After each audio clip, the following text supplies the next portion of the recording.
को मैं सेंट्रलाइज्ड और डिसेंट्रलाइज्ड का कंपेयर करके बताऊंगा कि क्या सेंट्रलाइज्ड है और क्या डिसेंट्रलाइज्ड है। तो दोस्तों ऐड को अगर आसान भाषा में समझना है तो सेंट्रलाइज्ड क्या है, जो हम करेंसी यूज कर रहे हैं। जी हाँ, INR हमारा सेंट्रलाइज्ड है। जी हाँ, कौन ऐसी अथॉरिटी है जो इसे सेंट्रलाइज्ड करके रखती है, वो है RBI से ये सेंट्रलाइज्ड है। RBI के पास इनका कंट्रोल है। किसी न किसी अथॉरिटी के पास किसी चीज का कंट्रोल होना, जो अथॉरिटी उसे कभी भी चेंज कर सकती है, मॉडिफाई कर सकती है या उसे परमानेंटली डिलीट कर सकती है। जैसे कि दोस्तों परमानेंटली डिलीट हो चुका है यहां 1000 का नोट, तो बिल्कुल उसी तरह हर सिस्टम जो किसी के पास जिसका कंट्रोल रहता है वो सेंट्रलाइज्ड कहलाता है। और यही एग्जांपल देते हैं किसी भी छोटी कंपनी की या बड़ी कंपनी की, जिसका कोई एक मालिक रहता है, जिसके पास सारा कंट्रोल रहता है उस कंपनी का।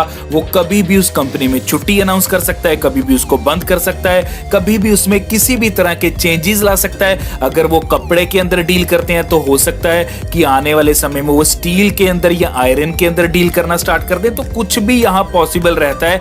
जिसका कोई एक मालिक या अथॉरिटी रहती है वो चीज सेंट्रलाइज्ड कहलाती है। लेकिन यही जब डिसेंट्रलाइज्ड की बात आती है तो डिसेंट्रलाइज्ड क्या चीज होती है, जिसका कोई एक मालिक नहीं रहता। जी हाँ, सेंट्रलाइज्ड के ऊपर आप यहाँ एक बड़ा सा हाउस देख रहे हैं, जहां से ये पूरा हब है, जहां ये पूरा सिस्टम, पूरी फैक्ट्री है, पूरा एक ये सिस्टम पूरा यहां से ऑपरेट हो रहा है। लेकिन डिसेंट्रलाइज्ड क्या है, यहाँ राइट साइड के ऊपर आप देख सकते हैं कि बहुत से यहाँ सब ब्रांचेस हैं। जी हाँ, बोल सकते हैं कि यूजर्स हैं, ये हर यूजर के पास कंट्रोल रहता है। डिसेंट्रलाइज्ड उसी को बोलते हैं। और डिसेंट्रलाइज्ड में चाहकर भी कोई एक आदमी अपनी नहीं चला सकता। जी हाँ, अगर एक आदमी कोई चाह रहा है इस सिस्टम को बंद करना तो उसके चाहने या ना चाहने से ये सिस्टम बंद नहीं होगा। अगर कोई 10 व्यक्ति चाह रहे हैं इसमें किसी तरह का चेंजेस, तो उनके चाहने या ना चाहने से ये कोई भी सिस्टम में चेंज नहीं आ पाएगा। तो ये सिस्टम रहता है डिसेंट्रलाइज्ड। ये एक ऐसा सिस्टम रहता है, अगर डिसेंट्रलाइज्ड वाकई में कोई सिस्टम हो तो उसमें चाहकर भी कोई चेंजेस नहीं किए जा सकते, उसको चाहकर भी बंद नहीं किया जा सकता। और यहां सेफ्टी बहुत तरह की रहती है। जी हां, अगर सेंट्रलाइज्ड की बात की जाए तो यहां जो एडमिन रहता है, कोई अथॉरिटी रहती है या कोई एक पर्सन रहता है, अगर उसकी नीयत में खोट आ गई तो वो पैसा लेकर भाग भी सकता है। लेकिन डिसेंट्रलाइज्ड कंसेप्ट्स में ऐसा नहीं होता। कोई भी यहां आपका पैसा लेकर नहीं भाग सकता, क्योंकि किसी एक आदमी के पास तो उसका कंट्रोल बिल्कुल भी नहीं रहता। हर आदमी के पास ये कंट्रोल्स रहते हैं। तो यहां कोई भी आदमी अपने चाहने या ना चाहने से कोई भी सिस्टम में चेंजेस नहीं कर सकता। तो इस प्रकार से ना ही इसको हैक किया जा सकता है। यही एक कारण है दोस्तों, ये कभी हैक नहीं किया जा सकता। और इसी के साथ दोस्तों ट्रांसपेरेंसी भी बढ़ जाती है और लायबिलिटी भी बढ़ जाती है। और यही अगर आगे कुछ पॉइंट्स के अंदर बताना हो तो सेंट्रलाइज्ड में फंड्स कंट्रोल करती है एक्सचेंज, और यही डिसेंट्रलाइज्ड में फंड्स कंट्रोल करता है यूजर। और यही सेंट्रलाइज्ड नॉट एनोनिमस रहता है और डिसेंट्रलाइज्ड एनोनिमस रहता है। इसी के साथ सेंट्रलाइज्ड को हैक भी किया जा सकता है, डिसेंट्रलाइज्ड को हैक नहीं किया जा सकता। और यही सेंट्रलाइज्ड इजी टू यूज है और decentralised not easy to use. इसी के साथ अगर लिक्विडिटी की बात की जाए तो सेंट्रलाइज्ड में लिक्विडिटी रहती है और डिसेंट्रलाइज्ड में लो लिक्विडिटी रहती है। तो दोस्तों मेरे ख्याल से आपको यहाँ जो सेंट्रलाइज्ड और डिसेंट्रलाइज्ड के अंदर मैंने डिफरेंशिएट किया है, उससे आपको ये बिल्कुल चीज क्लियर हो गई होगी कि सेंट्रलाइज्ड कंसेप्ट कैसे रहते हैं और डिसेंट्रलाइज्ड क्या चीज है। दोस्तों डिसेंट्रलाइज्ड कंसेप्ट का कोई भी ऑनर नहीं होता, ना ही ये कोई कंपनी होती है। और ये आपको क्लियर करना चाहता हूं कि ब्लॉकचेन के ऊपर एग्जिस्ट करती है। जिन लोगों को ब्लॉकचेन के बारे में नहीं पता, आगे उनको ब्लॉकचेन के बारे में भी मैं बारीकी से बताऊंगा। तो यही दोस्तों जब बात आती है ब्लॉकचेन टेक्नोलॉजी की, तो आपको क्लियर करना चाहता हूं कि ब्लॉकचेन टेक्नोलॉजी इंटरनेट के ऊपर एग्जिस्ट करती है और वर्ल्ड वाइड चलती है। दोस्तों जब तक इंटरनेट चलेगा तब तक ब्लॉकचेन टेक्नोलॉजी यहां काम करेगी, और ना ही इंटरनेट बंद होने वाला है, ना ही कभी ब्लॉकचेन टेक्नोलॉजी बंद होने वाली है। यहां दोस्तों एक्चुअल में ये डाटाबेस को सेव करती है ब्लॉकचेन। ब्लॉकचेन में डाटा क्या रहता है, जो डाटा हम स्टोर करते हैं वो ब्लॉकचेन के अंदर रहता है। वो ब्लॉक्स में, जी हाँ, अलग अलग ब्लॉक्स में वो डिस्ट्रीब्यूट हो जाता है और अपनी एक चेन बना लेता है, कनेक्टिविटी बना लेता है। जी हाँ, इसको डिटेल में समझेंगे। तो दोस्तों ब्लॉकचेन एक स्पेसिफिक टाइप ऑफ डाटाबेस है और ये डिफरेंट है दोस्तों टिपिकल डाटाबेस से। जी हाँ, जो आप एक्सेल के ऊपर डाटाबेस करते हैं सेव, उनसे बहुत डिफरेंट है। जो MS वर्ड में करते हैं उनसे डिफरेंट है, क्योंकि उसमें आप कभी भी एडिटिंग कर सकते हैं। लेकिन जो ब्लॉकचेन के ऊपर एक बार डाटाबेस आ जाता है उसमें आप चाहकर भी एडिटिंग नहीं कर सकते, वो आपका ब्लॉक्स के अंदर स्टोर हो जाता है। तभी इसे ब्लॉकचेन स्टोरेज भी बोल दिया जाता है। यहाँ दोस्तों जो भी आप डाटा एक बार सेव कर देंगे तो आपका वो डाटा कभी भी आप उसे मॉडिफाई या फिर चेंज नहीं कर पाएंगे।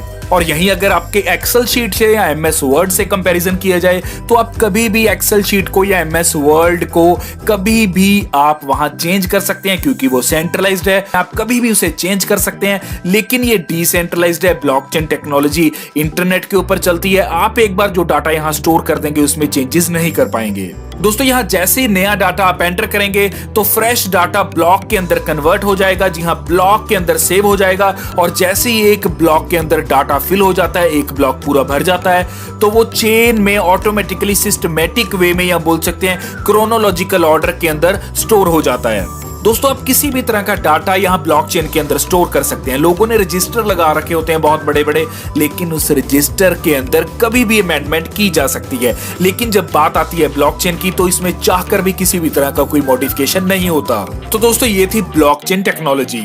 तो अब बात करेंगे स्मार्ट कॉन्ट्रैक्ट की। जी हाँ दोस्तों, आपने अक्सर सुना होगा कि हमारा स्मार्ट कॉन्ट्रैक्ट वेरीफाइड है, हमारा स्मार्ट कॉन्ट्रैक्ट ब्लॉकचेन के ऊपर एग्जिस्ट कर रहा है, तो 100% डिसेंट्रलाइज्ड है। तो इन सब चीजों के बारे में आपने सुना होगा। आज आपको बताऊंगा कि एक्चुअल में स्मार्ट कॉन्ट्रैक्ट क्या होता है। तो यहां दोस्तों आपको क्लियर करना चाहता हूं कि स्मार्ट कॉन्ट्रैक्ट एक होता है सेल्फ एग्जीक्यूटिव कॉन्ट्रैक्ट, जो कि टर्म्स ऑफ द एग्रीमेंट होते हैं बिटवीन बायर एंड सेलर। जी हां, जो खरीदने वाला और बेचने वाला उसके बीच जो एग्रीमेंट होता है, जो रिटन रहता है कोडिंग के द्वारा, तो उसे बोलते हैं स्मार्ट कॉन्ट्रैक्ट। और यहां दोस्तों ये कोड कंट्रोल करता है एग्जीक्यूशन और इसी के साथ ट्रांजैक्शंस को, जो कि ट्रैकेबल रहती हैं एंड इरिवर्सिबल रहती हैं। और यहीं आपको कुछ पॉइंट्स क्लियर करूंगा, मींस के एडवांटेजेस बताऊंगा स्मार्ट कॉन्ट्रैक्ट्स की। तो यहां पहला आपका स्मार्ट कॉन्ट्रैक्ट का एडवांटेज रहता है डायरेक्ट बिजनेस रिलेशनशिप। जी हां, डायरेक्ट बिजनेस रिलेशनशिप क्या है कि डिजिटल कॉन्ट्रैक्ट ने रिमूव कर दिया है थर्ड पार्टी को। जी हां, थर्ड पार्टी की इन्वॉल्वमेंट को डिजिटल कॉन्ट्रैक्ट ने रिमूव कर दिया। मींस के यहां जब दो डील्स होती थी, दो पार्टीज यहां आपस में बैठती थी, जहां मनी एक्सचेंज होती थी, प्रॉपर्टी एक्सचेंज, शेयर्स एक्सचेंज होते थे, तो वहां थर्ड पार्टी का रोल बिल्कुल जीरो कर दिया, बिल्कुल रिमूव कर दिया डिजिटल कॉन्ट्रैक्ट ने, मींस के स्मार्ट कॉन्ट्रैक्ट ने। और दोस्तों यहां सबसे अच्छी बात की इंटीग्रिटी है, मींस अगर इस सिस्टम को चलते चलते कोई बीच में छोड़ भी जाता है तो भी कोई दिक्कत नहीं है, ये स्मार्ट कॉन्ट्रैक्ट प्री डिटरमाइंड वे में चलता जाएगा। और यही दोस्तों ये बहुत ट्रस्टवर्दी, और इसी के साथ स्पीड की अगर बात की जाए तो यहां ट्रांजैक्शन एग्जीक्यूट स्पीड बहुत ज्यादा है, और इसी के साथ अगर बात आती है सिक्योरिटी की तो सिक्योरिटी भी बहुत हाई है। और यही दोस्तों सबसे अच्छा पॉइंट कि यहां पेपर फ्री हो चुका है सब कुछ। जी हां, अगर आप पेपर के ऊपर सिग्नेचर्स लेते हैं तो पेपर कहीं गुम भी हो सकता है, पेपर कभी चोरी भी हो सकता है, डिस्ट्रॉय भी किया जा सकता है। तो यहां वो चीज के बारे में सोचने की बिल्कुल भी जरूरत नहीं है। यहां रिकॉर्ड्स को कीप करना, रिकॉर्ड्स को स्टोर रखना बहुत आसान हो चुका है और इजीली एक्सेसिबल है। तो दोस्तों ये थे स्मार्ट कॉन्ट्रैक्ट के एडवांटेजेस। आपने अक्सर सुना होगा यहां लोगों को बोलते, जहां लोग बोलते हैं कि हमारा जो प्लान है वो 100% डिसेंट्रलाइज्ड है, ब्लॉकचेन के ऊपर एग्जिस्ट कर रहा है, स्मार्ट कॉन्ट्रैक्ट है। तो यही दोस्तों आपको एक चीज कहना चाहूंगा कि आपको 100% डिसेंट्रलाइज्ड के बारे में भी पता लग गया, और इसी के साथ आपको यहां स्मार्ट कॉन्ट्रैक्ट के बारे में भी पता लग चुका है, और साथ ही ब्लॉकचेन के बारे में भी पता लग चुका है। लेकिन आज आपको यही कुछ और पॉइंट्स बताऊंगा, कुछ ऐसा आपको ऑनलाइन कुछ ऐसा सिस्टम दिखाऊंगा जहां आपको क्लियर करूंगा कि कैसे कंपनीज बोलती हैं कि हम 100% डिसेंट्रलाइज्ड हैं, लेकिन एक्चुअल में वो 100% डिसेंट्रलाइज्ड नहीं होती, वो 100% सेंट्रलाइज्ड होती हैं। कहीं ना कहीं सेंट्रलाइजेशन उनका पार्ट यहां पता लगेगा। जी हां, हर चीज आपको यहां मैं ऑनलाइन के माध्यम से ले चलूंगा। तो चलिए दोस्तों सीधा चलते हैं यहां अपने लैपटॉप की स्क्रीन के ऊपर। तो चलिए हम पहुंच चुके हैं लैपटॉप की स्क्रीन के ऊपर, जहां आपको लाइव दिखाऊंगा, और हम यहां एंटर करेंगे सबसे पहले etherscan.io। जैसे etherscan.io हम यहां ओपन करते हैं तो यहां हम कॉन्ट्रैक्ट एड्रेस पेस्ट करेंगे FISSO का, फिसो का कॉन्ट्रैक्ट एड्रेस। जैसे ही मैंने पेस्ट किया तो आप यहां देख सकते हैं टोकन ट्रैकर नेम है FISSO, और यहां हर चीज आपको देखने के लिए मिल रही है। और यहां आपको चेक करवाऊंगा दोस्तों कि क्या ये स्मार्ट कॉन्ट्रैक्ट वाकई में डिसेंट्रलाइज्ड है। जी हां, हमें क्या करना है, हमें सीधा यहां कॉन्ट्रैक्ट के ऊपर क्लिक करना है। जैसे ही कॉन्ट्रैक्ट के ऊपर आप क्लिक करते हैं तो आपको यहां कोडिंग में जाना है। तो दोस्तों कोडिंग में आपको हर चीज की डिटेल यहां देखने के लिए स्क्रीन के ऊपर मिलेगी, और यहीं आपको दिखाऊंगा कि क्या ये कॉन्ट्रैक्ट आपका डिसेंट्रलाइज्ड है या फिर सिर्फ बताया ही जा रहा है कि ये डिसेंट्रलाइज्ड है। तो दोस्तों यहाँ आप देख सकते हैं कि फंक्शन डिस्ट्रैक्ट के ऊपर तो यहाँ ओनली एडमिनिस्ट्रेटर आप देख सकते हैं और साथ ही सेल्फ डिस्ट्रैक्ट यहाँ आप देख सकते हैं। जी हाँ, सेल्फ मींस के यहाँ कंपनी कभी भी आपका पैसा लेकर यहाँ से जा सकती है। मींस ये पूरा सिस्टम डिसेंट्रलाइज्ड नहीं है। तो दोस्तों बिल्कुल इसी तरह आपको एक और स्मार्ट कॉन्ट्रैक्ट चेक करवाता हूं। यहाँ स्मार्ट कॉन्ट्रैक्ट जैसे ही पेस्ट किया तो स्मार्ट कॉन्ट्रैक्ट खुल चुका है LTT का, मींस लिंक ट्रेड टोकन का। तो यहाँ भी देखते हैं दोस्तों इसकी कोडिंग के, तो यहाँ चलते हैं कॉन्ट्रैक्ट के ऊपर।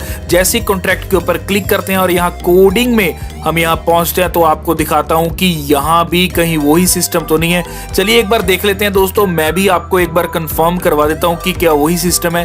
तो यहाँ हम नीचे पहुंच चुके हैं दोस्तों, बस 1 मिनट का समय और लगेगा।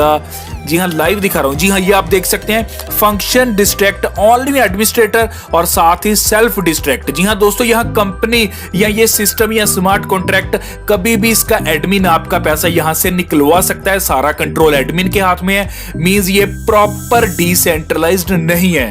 तो दोस्तों बस यही प्लान नहीं, इसी तरह से और भी बहुत से टोकन चल रहे हैं जो कि कह रहे हैं डिसेंट्रलाइज्ड, लेकिन एक्चुअल में वो डिसेंट्रलाइज्ड नहीं है।